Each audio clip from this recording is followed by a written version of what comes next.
मैं वीरेंद्र कुमार सिंह, प्रवक्ता राजकीय जुबली इंटर कॉलेज गोरखपुर। आज कक्षा 12 की भौतिकी की इस कक्षा में तरंग प्रकाशिकी के अंतर्गत व्यतिकरण संबंधित कुछ तथ्यों पर हम लोग आज चर्चा करेंगे और इसी के बारे में आज हम आपको कुछ जानकारी देंगे। सबसे पहले हम लोग ये देख लेते हैं कि हमारे शिक्षण के बिंदु क्या हैं। हम आज आपको यहाँ पर प्रस्तावना के बारे में जानकारी देंगे, दो तरंगों का व्यतिकरण क्या होता है उसके बारे में, समकोषी व्यतिकरण, विनाशी व्यतिकरण क्या होता है ये भी बताएंगे, कला संबद्ध स्रोत क्या होता है हम इसकी भी जानकारी देंगे, प्रकाश की प्रतिपालक व्यतिकरण क्या होता है यानी प्रकाश तरंगों में व्यतिकरण के लिए कला संबद्ध स्रोत, और साथ ही साथ इसकी शर्त क्या होती है ये भी बताएंगे। प्रकाश तरंगों का व्यतिकरण, यंग का द्विक रेखा छिद्र प्रयोग, दीप्त एवं अदीप्त फ्रिंजों की स्थितियां और फ्रिंज की चौड़ाई के बारे में ही बताएंगे। प्यारे बच्चों, इसी चैप्टर के पूर्व अध्याय में आप लोग पढ़ चुके होंगे प्रकाश के प्रकृति के संदर्भ में। प्रकाश के प्रकृति के संदर्भ में आपको बताया गया होगा हाइगेंस का तरंग सिद्धांत, और हाइगेंस के तरंग सिद्धांत में आप लोग परावर्तन और अपवर्तन की व्याख्या पढ़ चुके होंगे। साथ ही साथ आप ये भी पढ़ चुके होंगे कि प्रकाश की जो प्रकृति है वो तरंग प्रकृति है। उसी तरंग प्रकृति का हम लोग उपयोग करते हुए दो तरंगों का व्यतिकरण का यहाँ पर चर्चा करेंगे। सबसे पहले हम लोग ये देख लेते हैं कि प्रकाश का अध्यारोपण क्या होता है। किसी भी माध्यम में दो या दो से अधिक तरंगे एक दूसरे को बिना किसी तरह से प्रभावित करते हुए माध्यम में चल सकती हैं और माध्यम के किसी कण का विस्थापन तरंगों के अलग अलग विस्थापनों के सदिश योग के बराबर होता है। अब हम बात करते हैं तरंगों का व्यतिकरण। जब दो समान आवृत्ति की तरंगे किसी माध्यम में एक ही दिशा में संचरित होती हैं तो उनके अध्यारोपण के कारण जो परिणामी तरंग बनती है उस परिणामी तरंग की तीव्रता कुछ बिंदुओं पर तरंगों के अलग अलग तीव्रताओं के योग से अधिक होता है और कुछ बिंदुओं पर तीव्रता उन तरंगों के तीव्रताओं के योग से कम अथवा शून्य होता है। इस घटना को ही हम लोग तरंगों का व्यतिकरण कहते हैं। इस घटना को ही तरंगों का व्यतिकरण कहते हैं। जिन स्थान पर तीव्रता अधिकतम होता है उसे समकोषी व्यतिकरण, और जिन स्थान पर तीव्रता कम अथवा शून्य होता है उसे हम लोग विनाशी व्यतिकरण कहते हैं। अब तरंगों का अध्यारोपण के बाद हम लोग देखेंगे कि तरंग जो मिलेगी अध्यारोपण के पश्चात उसका व्यंजक क्या होगा, और साथ ही साथ तीव्रता के लिए हम लोग समीकरण देखेंगे।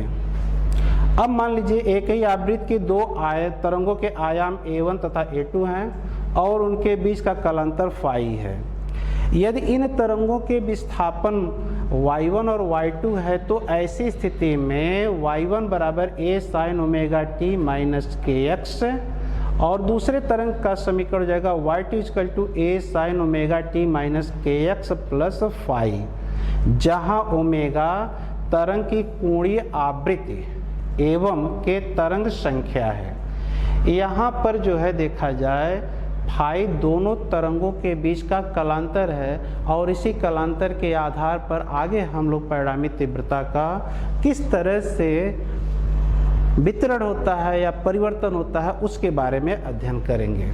अध्यारोपण के कारण देखा जाए तो जो परिणामी विस्थापन आएगा वह परिणामी विस्थापन y equal to y1 plus y2 होगा। अब हम लोग समीकरण 1 और 2 से y1 तथा y2 का मान यहाँ रखेंगे तो आप पाइएगा y equal to a sin omega t minus kx plus a2 sin omega t minus kx plus phi.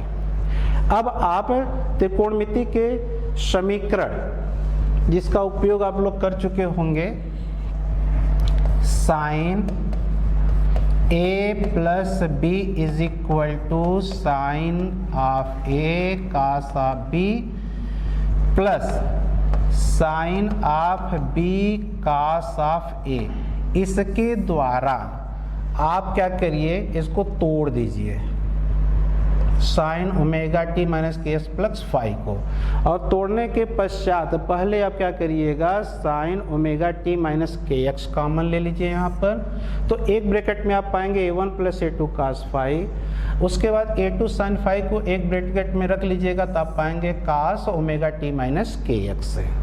अब हम दो तरह से परिकल्पना लेते हैं यहाँ पर, a one plus a two cos phi बराबर कैपिटल ए कॉस थीटा यहाँ पर मान ले रहे हैं, और a two sine phi equal to capital a sine theta इसको भी मान ले रहे हैं। तो ऐसी स्थिति में जब ये मान हम लोग इस समीकरण में रखेंगे तो आप पाइएगा y is equal to A sine omega T minus K X plus theta, जहाँ ए परिणामी तरंग का आयाम है और थीटा एक नियतांक बताता है।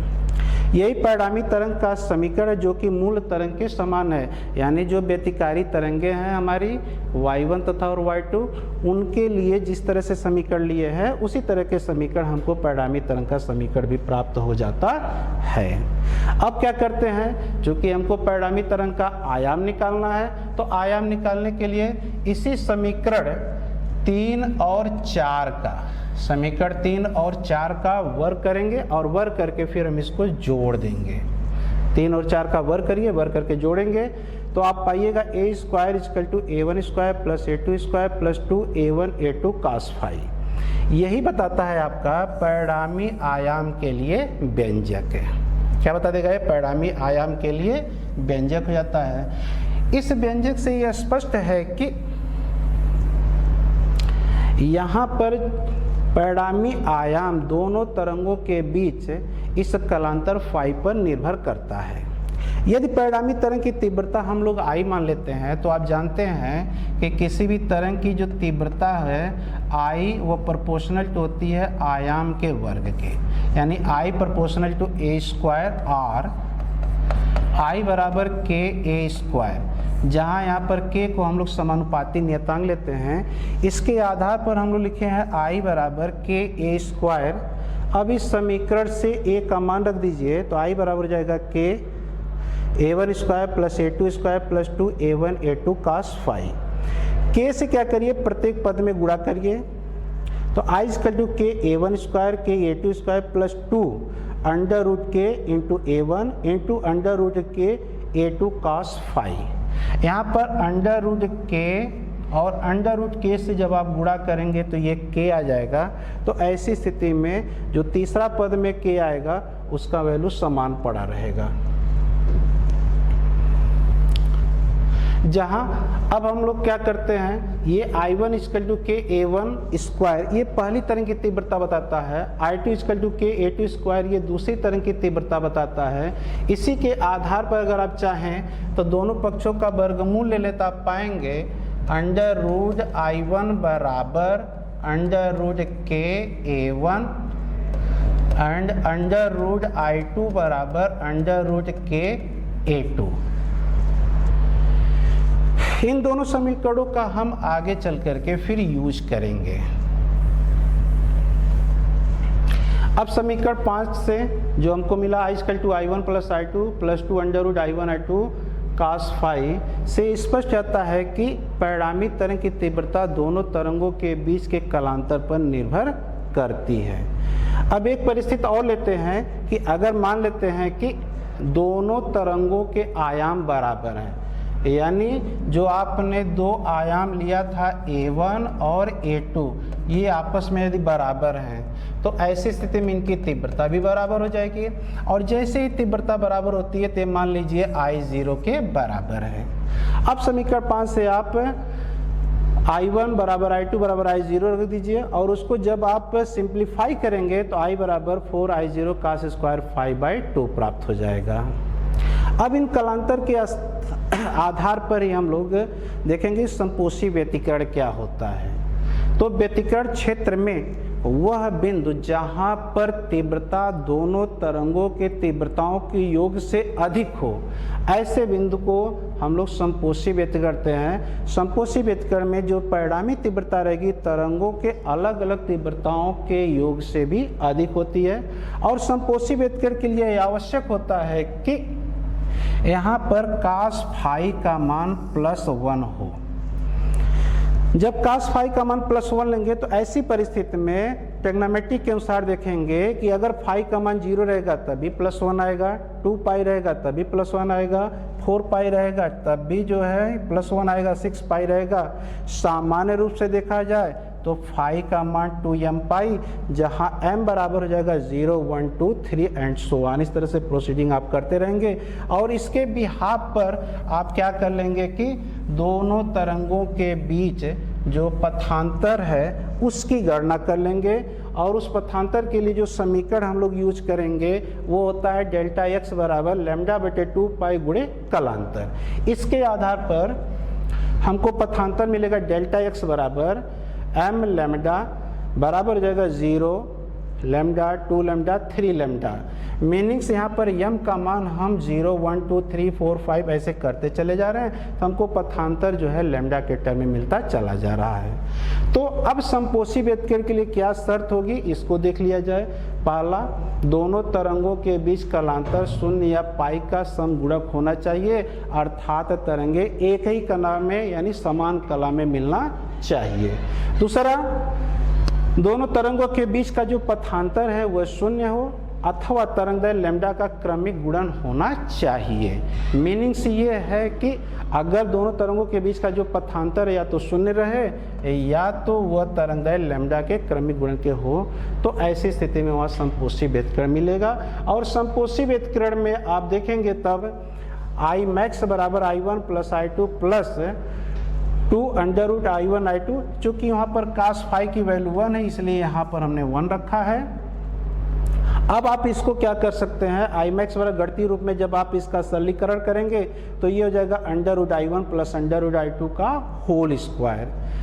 अब चूँकि पहले हम आपको बता चुके हैं कि अंडर रूट I1 बराबर अंडर रूट के A1 अंडर रूट I2 बराबर अंडर रूट के A2।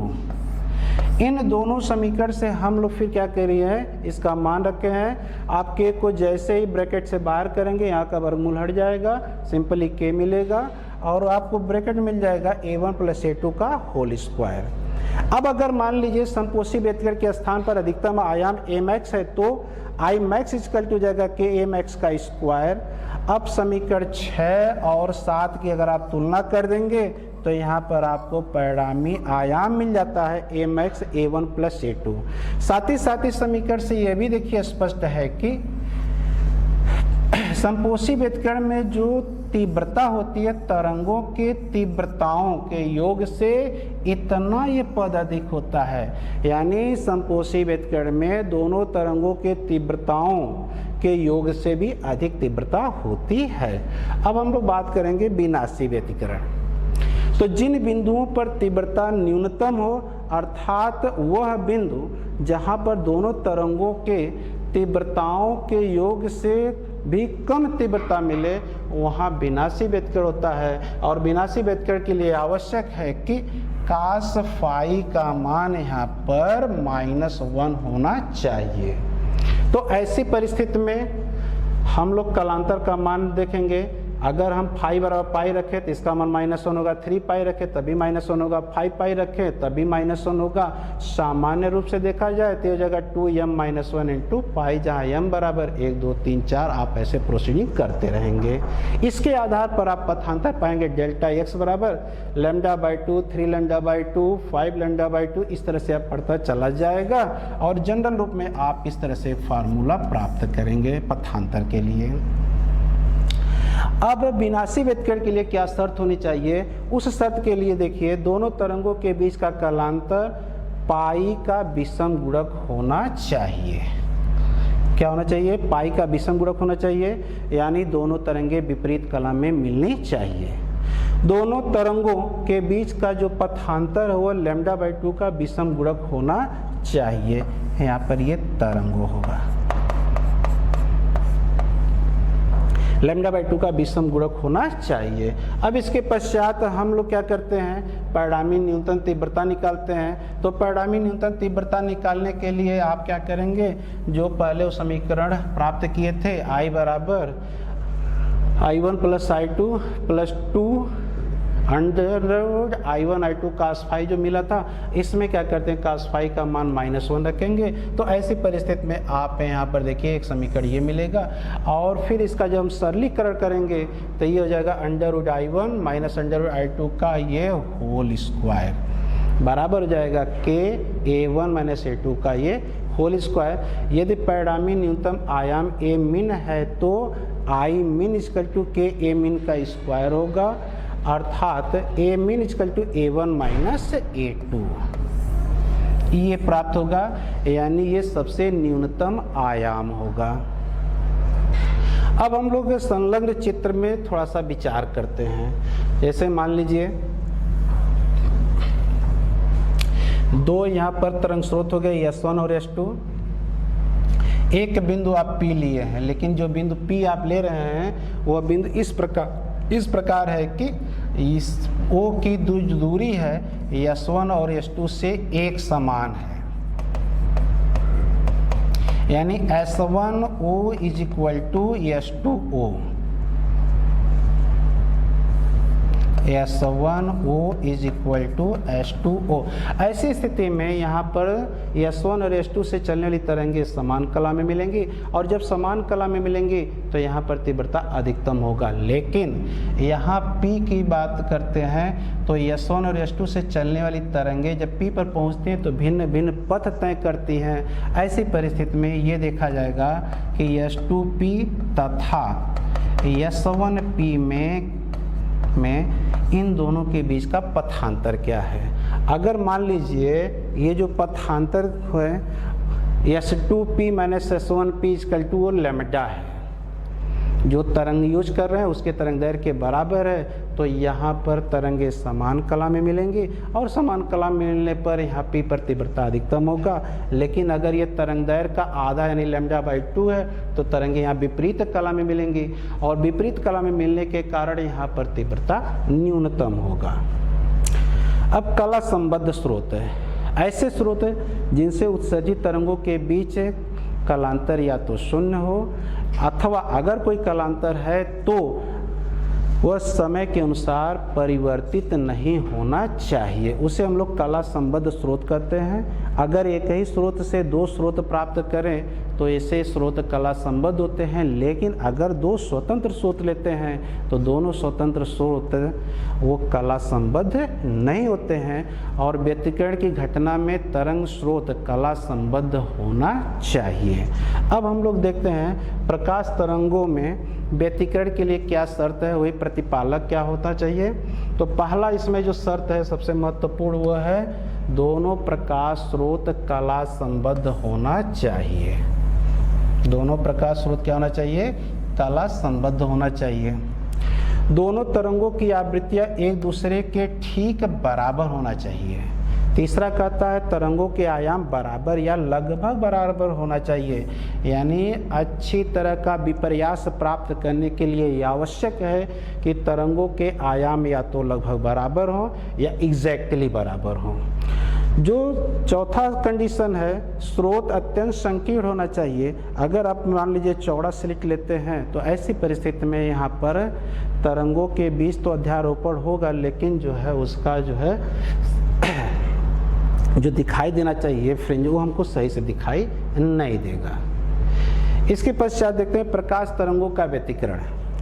प्रकाश तरंग जो कि एक ही स्रोत से प्राप्त हों और उनकी आवृत्तियां भी समान हों, जब किसी माध्यम में एक ही दिशा में संचरित होती हैं तो उनके अध्यारोपण से माध्यम के कुछ बिंदुओं पर देखा जाए तो तीव्रता अधिकतम होगा, और कुछ बिंदुओं पर तीव्रता न्यूनतम अथवा शून्य भी हो सकता है। इस घटना को ही प्रकाश तरंगों का व्यतिकरण कहते हैं।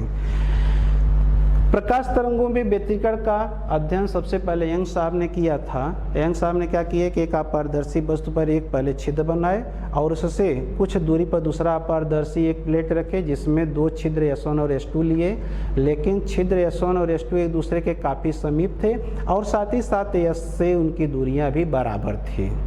जब सूर्य का प्रकाश यश से होकर के S1 और S2 पर पड़ता है तो S1 और S2 से निर्गत प्रकाश के बीच अध्यारोपण के कारण पर्दे पर हमको एकांतर क्रम में दीप्त और अदीप्त इस प्रकार के बिंदु प्राप्त होते हैं। इन छिद्रों को हम लोग सूची छिद्र कहते हैं और उस समय मूल प्रयोग में तो सूची छिद्र का ही प्रयोग हुआ था, लेकिन वर्तमान समय में देखा जाए तो सूची छिद्रों के स्थान पर रेखा छिद्र का प्रयोग किया जाता है। अब यंग का द्विक रेखा छिद्र प्रयोग का जो एक्सपेरिमेंटल सेटअप है वो देखा जाए तो इस चित्रानुसार होता है।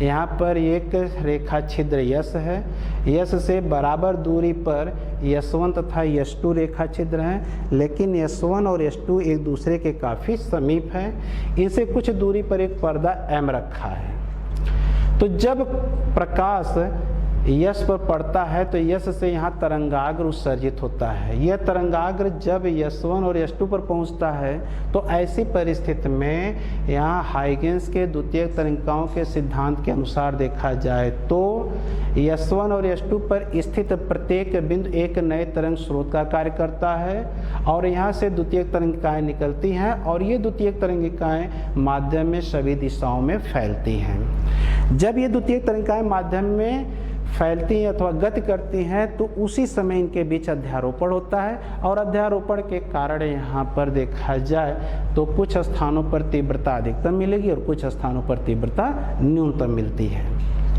जब S1 तथा S2 से निकलने द्वितीय तरंगिकाओं के बीच यदि एक तरंग का श्रृंग दूसरे के श्रृंग से अथवा पहली तरंग का गर्त दूसरे के गर्त से मिलता है तो तरंगें समान कला में मिलती हैं और जब तरंगें समान कला में मिलती हैं तो वहाँ पर तीव्रता अधिकतम होता है। इन अधिकतम वाली तीव्रता को देखा जाए तो चित्र में यहाँ देखिए जो पीला वाला भाग देख रहे हैं ये भाग ये अधिकतम तीव्रता के क्षेत्र है, यानी यहाँ पर संपोषी व्यतिकरण होगा और बिंदुओं को मिलाने वाली रेखा को हम लोग प्रस्पंद रेखा कहते हैं। लेकिन अगर S1 और S2 से निकलने वाली तरंगों से एक तरंग का श्रृंग दूसरे के गर्त से अथवा पहले का गर्त दूसरे के श्रृंग से मिलती है तो यहाँ पर तरंगे विपरीत कला में मिलती हैं और जब तरंगे विपरीत कला में मिलती हैं तो ऐसी स्थिति में वहाँ तीव्रता न्यूनतम अथवा शून्य होता है। इन बिंदुओं को देखा जाए जो ये डार्क सर्किल बना रहे हैं यहाँ पर तीव्रता ये न्यूनतम है और इन बिंदुओं को मिलाने वाली रेखा को हम लोग निष्पंद रेखा कहते हैं। पर्दे पर देखा जाए तो एकांतर क्रम में दीप्त और अदीप्त फ्रिंजें प्राप्त होती हैं जो इस चित्र के अनुसार होता है। ये हो गया आपका दीप्त फ्रिंज और ये जो काला वाला देख रहे हैं ये हो जाएगा आपका अदीप्त फ्रिंज। इस तरह से देखा जाए तो पर्दे पर एक प्रतिरूप प्राप्त होता है। इसी प्रतिरूप को हम लोग व्यतिकरण प्रतिरूप कहते हैं। जब व्यतिकरण प्रतिरूप पर्दे पर प्राप्त हो गया, लेकिन अगर उस समय देखा जाए तो यंग के द्विक रेखा छिद्र प्रयोग में अगर यहाँ पर हम लोग सफ़ेद प्रकाश का उपयोग करें तो इस चित्र के अनुसार हमको जो है व्यतिकरण प्रतिरूप प्राप्त होगा। लेकिन अगर पीले रंग का जो सोडियम प्रकाश का लाइट है अगर उसका उपयोग करते हैं तो इस तरह का हम लोग को व्यतिकरण प्रतिरूप प्राप्त हो जाता है। अब इसी पथांतर के आधार पर हम लोग देखेंगे कि दीप्त फ्रिंज कहाँ बनेगा और कहाँ अदीप्त फ्रिंज बनेगा।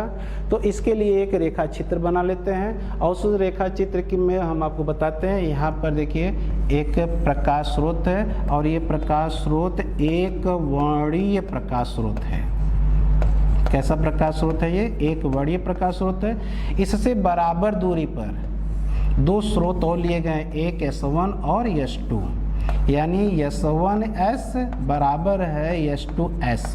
लेकिन S1 और S2 एक दूसरे के काफ़ी समीप है। इनका मध्य बिंदु C है और यहाँ C से देखा जाए तो कैपिटल D दूरी पर एक पर्दा रख लिए हैं।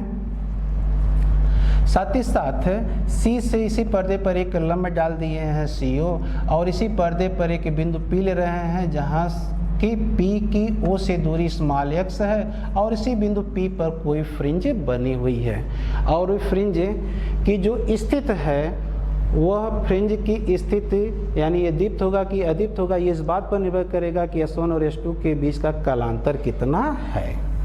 या पथांतर सबसे पहले निकालते हैं। तो पथांतर के लिए क्या करेंगे, इसी S1 से ले करके S2P पर एक लंब डाल देंगे S1A, और इन दोनों तरंगों के बीच का पथांतर हो जाएगा S2A। हमारे पास दो त्रिभुज मिल जाते हैं, एक त्रिभुज ये देख लीजिए और एक त्रिभुज मिल जाएगा CPO। समरूपता के प्रगुण के अनुसार दोनों त्रिभुज में हम लोग क्या करेंगे, एक त्रिभुज के दो भुजाओं का अनुपात दूसरे त्रिभुज के संगत भुजाओं के अनुपात के बराबर होता है। उसके आधार पर देखेंगे S2A बटे S1 S2 equal to OP बटे CP। चूंकि यहाँ पर ये दोनों जो रेखाछेद एक दूसरे के काफ़ी समीप हैं, ऐसी स्थिति में अगर देखा जाए तो रेखा जो ये CP है CO के लगभग बराबर होगा। और इसी चीज़ का प्रयोग करते हुए हम यहाँ पर क्या करते हैं कि CP को CO से प्रतिस्थापित कर देते हैं, फिर हमको S2A का मान मिल जाता है और S2A बराबर x बटा d गुणे d हो जाता है। इसके आधार पर फिर हम लोग निकाल लेते हैं S2A बराबर मान रख देते हैं xd बटा d। अब दीप्त फ्रिंजों की स्थितियां ज्ञात करेंगे। दीप्त फ्रिंजों की स्थितियां P पर दीप्त फ्रिंज तब बनेगा जबकि दोनों के बीच का जो ये पथांतर है S2A m लैम्डा के बराबर हो। ऐसी स्थिति में m लैम्डा बराबर, इसी समीकरण में देखिए S2A बराबर हमने जो है m लैम्डा रख दिया है, और जैसे ही आप m लैम्डा रखेंगे तुरंत आपको मिल जाएगा m लैम्डा बराबर xd बटे d। यहाँ से यमवी दीप्त फ्रिंज की स्थिति निकालेंगे और यमवी दीप्त फ्रिंज की स्थिति बताएगा xm बराबर m d लैम्डा बटे d। इस समीकरण में अगर m बराबर 0 रखते हैं तो केंद्रीय फ्रिंज प्राप्त होगी, और केंद्रीय फ्रिंज सदैव दीप्त होती है। क्यों? क्योंकि वहाँ पर प्रकाश जो है समान कला में पहुँचती है। m1 बराबर पहली दीप्त मिलेगी, m बराबर 2 रखने पर दूसरी अदीप्त फ्रिंज प्राप्त होती है। अब इसके पश्चात हम लोग दे लेते हैं अदीप्त फ्रिंजों की स्थितियाँ। तो यहाँ पर आप पाएंगे कि P पर अदीप्त फ्रिंज बनेगी, लेकिन कब? जब पथांतर m माइनस 1/2 इंटू लैम्डा के बराबर होगा। इसके आधार पर जब आप मान रख करके xm का मान निकाल लेंगे तो ये बताएगा यमवी अदीप्त फ्रिंज की स्थिति xm बराबर m माइनस 1/2 d लैम्डा बटे d। m का मान 1 रखेंगे, पहली अदीप्त फ्रिंज की स्थिति प्राप्त होगी। m बराबर 2 रखेंगे, दूसरी अदीप्त फ्रिंज की स्थिति प्राप्त होगी। m बराबर 3 रखेंगे, तीसरी अदीप्त फ्रिंज की स्थिति प्राप्त हो जाएगी। अब हम लोग देखते हैं फ्रिंज की चौड़ाई। फ्रिंज की चौड़ाई से तात्पर्य होता है कि दो क्रमागत दीप्त और अदीप्त फ्रिंजों के बीच की दूरी से है। ठीक है, तो ऐसी स्थिति में हम लोग क्या करते हैं कि पहले कोई भी चाहे दीप्त का हो चाहे अदीप्त की दो क्रमागत फ्रिंजों की स्थितियां देख लेते हैं। वो फ्रिंजों की स्थितियां अगर मान लीजिए एक का है xm और दूसरे का xm प्लस 1 है, तो उस स्थिति में w बराबर जाएगा xm प्लस 1 माइनस xm। तो दीप्त फ्रिंज के लिए मान रख लीजिए, और मान रखने के पश्चात जब आप एक कैलकुलेशन करेंगे तो फ्रिंज की चौड़ाई के लिए एक व्यंजक आपको मिलेगा w बराबर d लैम्डा बटे d। इसी प्रकार अदीप्त के लिए जब भी गणना करेंगे तो w बराबर d लैम्डा बटे d प्राप्त होगा, जो कि इन दोनों समीकरण से देखा जाए तो यहाँ भी और इसमें भी कहीं भी फ्रिंज क्रम यानी यम नहीं आता है। इसका मीनिंग्स ये होता है कि सभी प्रकार के फ्रिंजों की चौड़ाई एक समान होगी, चाहे 5वें की बात करें, चाहे 10वें की बात करें, चाहे जो भी करें। लास्ट में हम लोग देखेंगे व्यतिकरण के प्रयोग में तीव्रता का वितरण। तो व्यतिकरण के प्रयोग में जो तीव्रता का वितरण होता है वो पुनर्वितरण होता है, यानी जहाँ समपोषी व्यतिकरण होगा वहाँ पर विनाशी व्यतिकरण की ऊर्जा स्थानांतरित हो जाती है। इस प्रकार देखा जाए तो समपोषी व्यतिकरण में जो दीप्त फ्रिंज मिलेंगे सभी की जो तीव्रता होती है वो एक समान रहेगी, और जो विनाशी व्यतिकरण रहेंगे उन विनाशी व्यतिकरण के स्थान पर देखा जाए तो यहाँ पर तीव्रता न्यूनतम रहेगी, और इसी विनाशी व्यतिकरण के स्थान की जो तीव्रता होती है ये समपोषी व्यतिकरण के स्थान पर स्थानांतरित हो जाती है। अगर हम लोग ग्राफ प्लॉट करें तो चित्र अनुसार ये ग्राफ प्राप्त होता है, जो कि पर्दे के केंद्रीय बिंदु O से देखा जाए तो दूरी के अनुसार प्लस डायरेक्शन में इधर जाइए, माइनस डायरेक्शन में इधर आइए। इस तरह से तीव्रता का भी जो है पुनर्वितरण प्राप्त हो जाता है। तो ये रहा बच्चों आज का ये टॉपिक। धन्यवाद है।